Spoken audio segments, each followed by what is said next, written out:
Горкага, Мянджынскага і Пушкінская вуліцы, якія пакінулі пэўны след у памяці Уладзіміра Губенка. Менавіта гістарычны лёс гэтых транспартных артэрый горада над Бухам быў у цэнтры ўвагі на сустрэчы.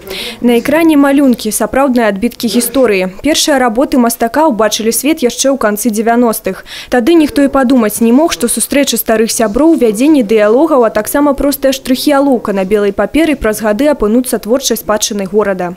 Ведется диалог. Он тебе рассказывает заново, что было так, как было это, что происходило. Ну и вот так все пошло. Мы обсуждали каждый этот рисунок. Это в течение многих лет я приходил к своему приятелю, другу Жене Летуну. И вот мы с ним это все обсуждали, и потом все это родилось, и вышло оно на свет чисто случайно.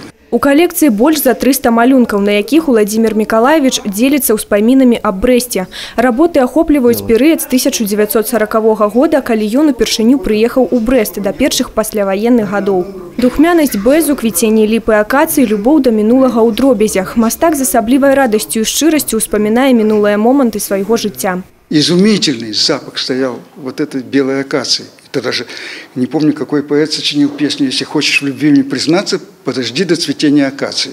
Вот тогда. И краткую ночью душистую тайну сердца ты мне расскажи. Это же мы ходили, горланили эти песни, потому что балдели от этого запаха. Своими малюнками мастак перадае гістарычныя падзеі, архітектурнае аблічча, жыццё і побыт Брэста. Он оставил нам в рисунках то, что уже исчезло, то, что отчасти еще, может быть, сохранилось.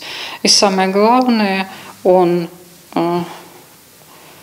может сказать об этом, может дополнить, собственно говоря, рассказ по любому зданию, по любой улице нашего города. Про некоторые шедевры в музее, когда спрашивают, сколько стоит, они в денежном эквиваленте говорят, и цены нет им.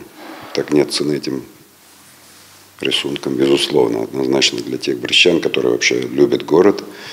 Эти работы неоценимы никак.